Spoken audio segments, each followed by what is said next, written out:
Okay, we're starting Bez Hashem Siman Lamed Beis.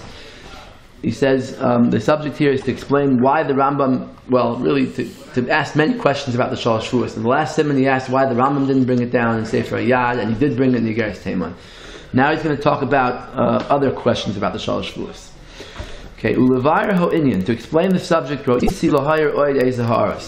to ask many other questions here. Hinei Amru Medrash Rabbah Shir Shirim Beis. We quoted earlier the Medrash Rabbah about the people that were doichakates, that they forced to end, the Bnei Ephraim and the Ben Koziva movement, Bar Kochba. So the Medrash speaks about these cases, and it says they were doichakates. Shenenshu kol kach, and they were punished severely for this. Al she'avru al kates v'avru al shvuah. The lashon Medrash is that they transgressed the end and they transgressed the oath. So the Rambam, the Rebbe is going to be bothered here. What's the pshat in this thing about kates and shvuah? What are these two things? Yeah, there's a shvuah, but what's the kates? Avru ala kates, v'avru ala shvuah. It says v'ilu loy hayacho ister dechikas kates, ela b'shvil shvuah. If the only thing you're doing wrong by forcing the end of galus is being over on an oath, so then it would have been enough just to say that they transgressed the oath. Right, what's the need for Tosfos Losh and Dochagas Kates? From the fact that the Medrash splits it into two, they transgressed the end and they transgressed the oath. So there must be some sin in going against the end. Besides the shvuah, there must be something else wrong with it. So we have to understand what's the source for this other ister that you're doing. Shall havar al kates. Af b'li ister shvuah, which takes place even without the oath. Gam im yesh ister b'lavachi lam b'hutzrach lashbiyan. Second question is, if there is another ister, then why did they have to have an oath? Why did the Shlomo Melech, why did Hashem have to make an oath on the Jews if there's already an ister? Yeah. Gam tzarich lahavin masha darshu b'mechilta. We also have to know, question number 3, what the Mechilta says about Bnei Ephraim. Parashas B'Shalach, Bnei Ephraim shemiharu latzes, that they went out of Mitzrayim 30 years before Yetzias Mitzrayim, and it says shaloi shamru bris elakim. They didn't keep the covenant of Hashem. They refused to follow His Torah. So the question is, that it was still before the giving of the Torah. So what do you mean they didn't follow the Torah? But there were no, it couldn't have been Indian of Galus and Geula back then, because it wasn't until Matan Torah there was Indian of Galus and Geula. Yeah, and there wasn't an Indian. There was an Indian Galus, but there wasn't a Shevuos, right? Right. There were no Shevuos yet to forbid any of words time. So, I mean, so there can be an issue then. So he's asking this. They didn't have the Torah yet. You can't say they refused to follow the Torah if there was no Torah. And question number 4 is that the Maharal Zal, we brought it in Siman Chaf. Remember the Maharal? The Maharal says to be over on the Shevuos is Yeharg B'al Yavor.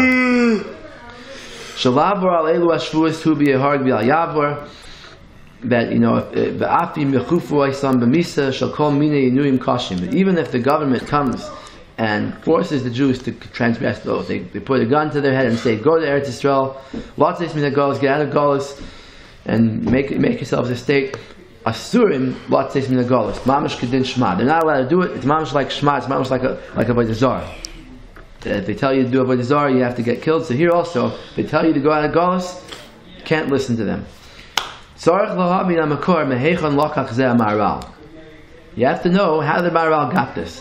An oath is not, Yeharg B'al Yavor.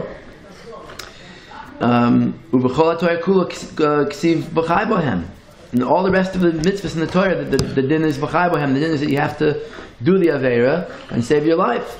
Zulas oisen agimel averis, except for the three big averis. Avodah zarah, gilui rayis, shvichas damim. Af beoisen agimel averis, even by the 3 averis of avodah zarah and gilui rayis and shvichas damim. So what was this of a kahat? Ubechol haTorah. Okay. Ve'af beoisen agimel averis, einoi nena shal gufu avera. That if a person, let's say a guy points a gun and says, do avodah zarah, and the person does avodah zarah, he doesn't get the death penalty for doing avodah zarah. If someone does the aveira because they're trying to kill him, he won't get punished. Ki onersu, because he's forced. The oinus rachmana patre, that there's a klal in the whole Torah that if a person does something by force, under duress, he's pater.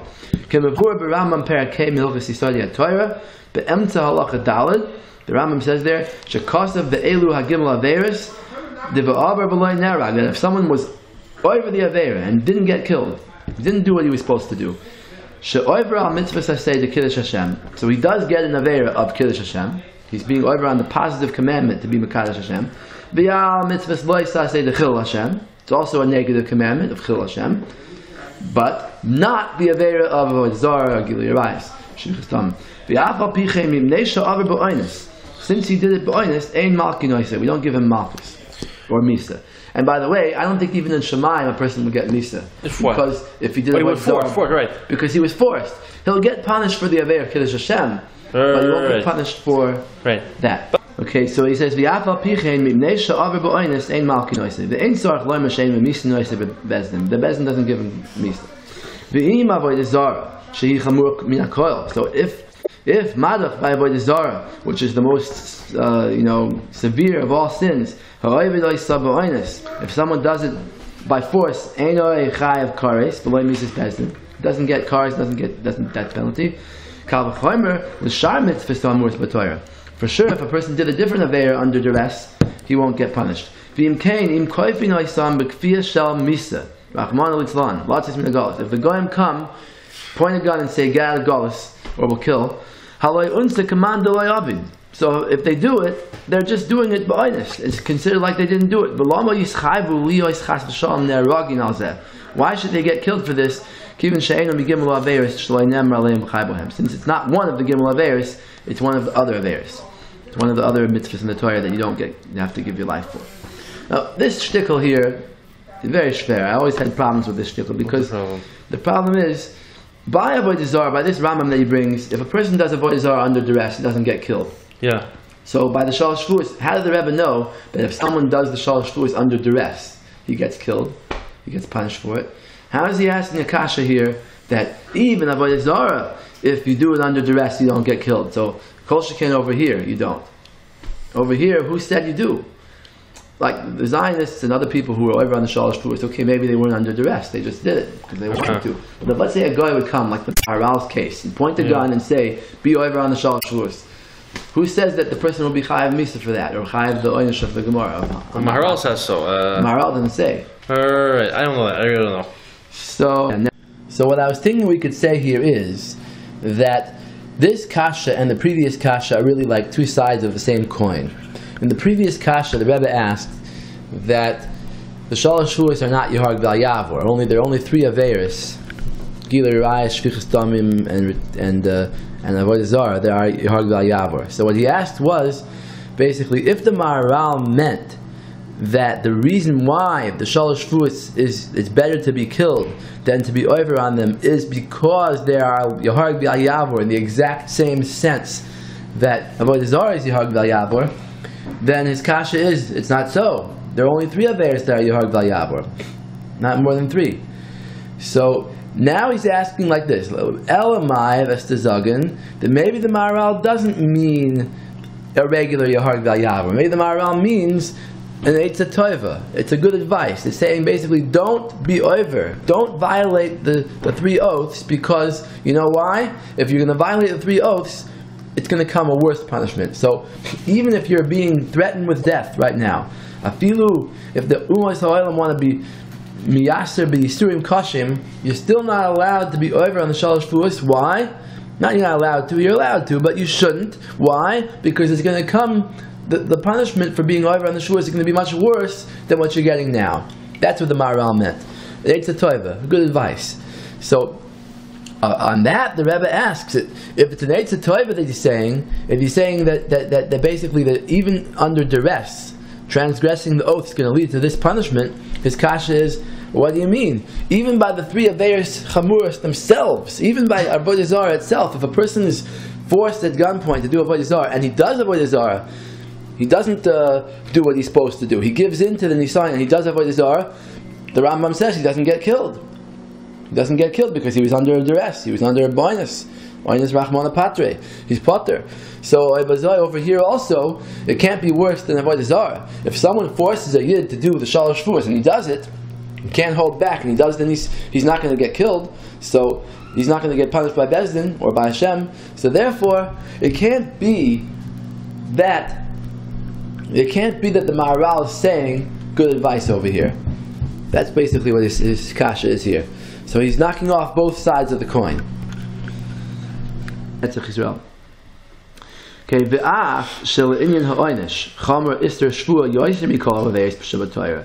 though we do find that Shvuah is more chamer, but he's going to say it's not Yehog Bal Yavor. Where do we find it's more chamer than any other there? The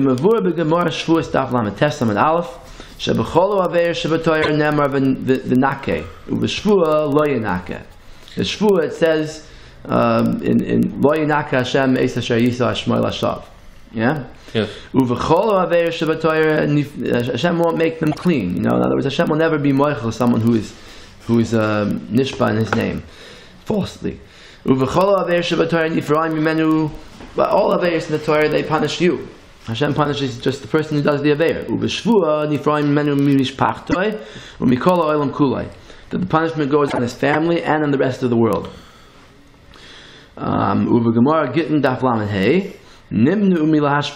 There's a story there that it says that they used to make an almana take an oath to collect her ksuba when her husband dies and she has to get a ksuba from the children. She has to take an oath to say that she never received it when he was alive. That he didn't give her a mashkun to hold, some money to hold or something to hold for her ksuba. She has to swear that she didn't do that. So they stopped being mashpia her. The Chacham stopped this practice of making her take an oath. Why? Because they were afraid of the dangers of an oath. Mishum Maisa Shahaya, that there was a story there, Shenen Shakol Kach, that a lady was punished a lot for an oath. The story was that someone gave a coin to a lady to keep, and she put it into her flour, and she baked it into the bread, and she gave it to a poor man, and the poor man, took the bread, and then later on, the owner of the money came back and said, "Where's my money?" And she said, "I was never nena." She said a shvuah that one of her sons should die if she was ever nena from it, and one of her sons died. When they heard about this story, Amru, Man mishanishba be'emes kach. If someone swore thinking it was true, and still got such a terrible punishment, hanishbal sheker alachas kama v'kama.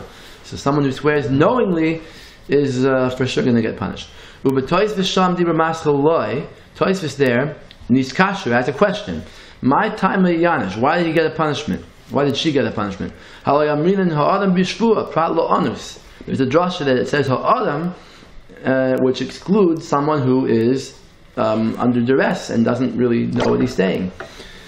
So here she didn't know what she was saying when she swore. She thought that she didn't have enough from the coin. Really, she did. Gam Amr ben Adarim, Kashem Shenidre Shkagas Mutaris. It says in Masechet Nedarim, just like a neder on a shkaga is mutter, kach shvuah shkagas mutaris. Shvuah that was made on an accident is also mutter.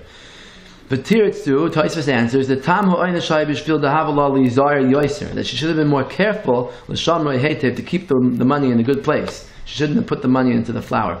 V'havala la'asuki adaita shetav b'lidei shvuah. She should have thought this might happen, that she'll swear falsely on it. Yeah. The Chazin and Chomer Oynish, we see the big punishment b'shvuah. The af mashanas b'chisar and yadiyah, that even something that could be made, a shvuah that was made by lack of knowledge, is still mikalakum hecha sheyesh b'mitzias la'asuki adaita meikara. If there was a way for him to be, careful about it, b'zehirus to keep away from this problem, shaloi lav lidei shvuah, havei oynish chomer kol kach. You get such a terrible punishment. Yeah. Yes. Because of Rabbi Avraham ben Ezra, right? The Parshas Yisroi, al kosiv loy sisa. The pasuk says loy sisa Hashem Hashem l'kach l'shav. So there's an Ibn Ezra there about the strictness, the severity of an oath. V'zel l'shaynai. We're going to quote the whole thing now. Hinei ro'inu ba'avur shenishbu b'nei Yisrael b'rabim al dvar pilegish b'giva. That they made a shvuah there by the war of Pilegish B'giva. They made a shvuah, they made an oath that everybody has to help in the war. All the tribes have to come and fight this war. We find that those who were over on the shvuah got punished, got killed. V'chein anshe yavesh gila l'nashim v'nashim v'taf. I don't know what it means v'chein, but we're talking about the anshe yavesh gila. Those are the people that didn't come up to fight the war. And what happened to them? Everyone was killed. Even the ladies, even the children were killed. Everybody from that town, because they were over on a shvuah. You see how severe an oath is. V'chein lo ya'aseh afilu b'mechalei Shabbos. We never do such a thing. We never kill children, even for b'mechal Shabbos. V'gam ro'inu shabikesh Shaul la'aroi Yonasan benoi. Shaul wanted to kill his own son Yonasan, because he transgressed the oath. He took some of the food when Shaul made a shvuah not to eat that day. V'hu lo shama shvuah. He didn't even know about the oath. He was a shogeg. V'ro'inu shehevi Hashem ro'av la'aretz ba'avur Shaul u'beisoi. Hashem caused a famine in the land because of Shaul and his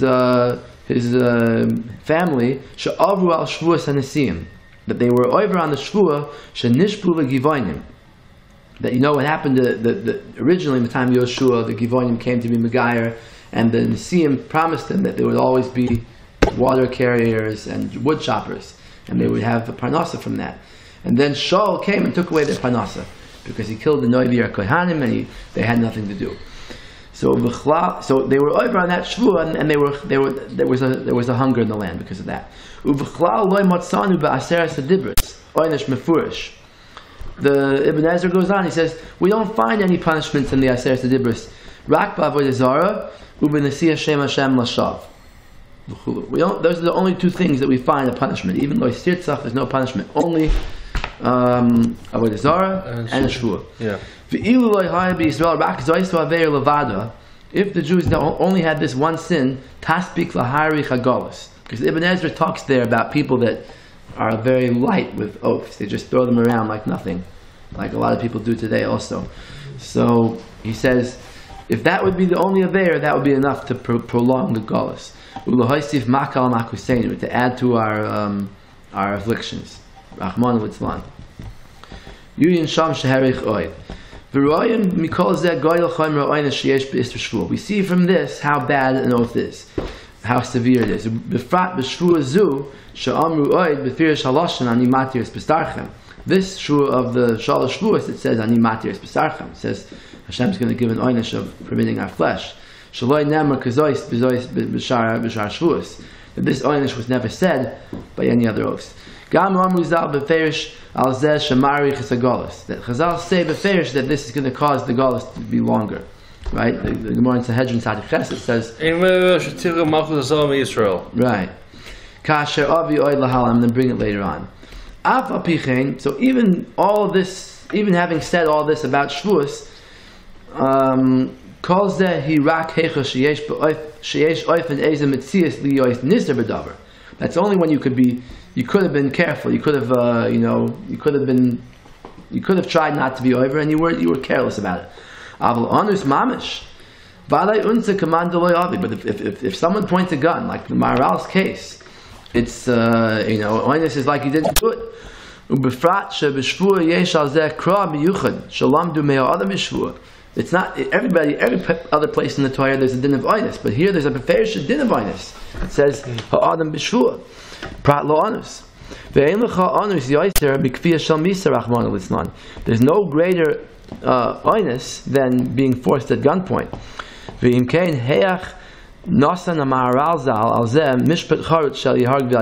could the Maharal say the Shalosh Shevuos is Yihag B'al Yavor? Just to recap this Siman, 4 questions that point in the same direction that all kind of like try to convince us that the Shalosh Shevuos is more than just a Shevuah. Number 1, it's overall Kates overall Shevuah, Lashna Medrash. Yeah. Number 2, it says that if there was another Issur, then what do we need a Shevuah for? And number 3, the Bnei Ephraim before Matan Torah were punished for being over on or didn't want to, not want to follow the Torah, which is strange because there was no Torah yet. And number 4, the Maharal says that it's Yihag B'al Yavor, which we don't find by any other Shevuah. Okay? Yes. Okay, Shkayach. What does that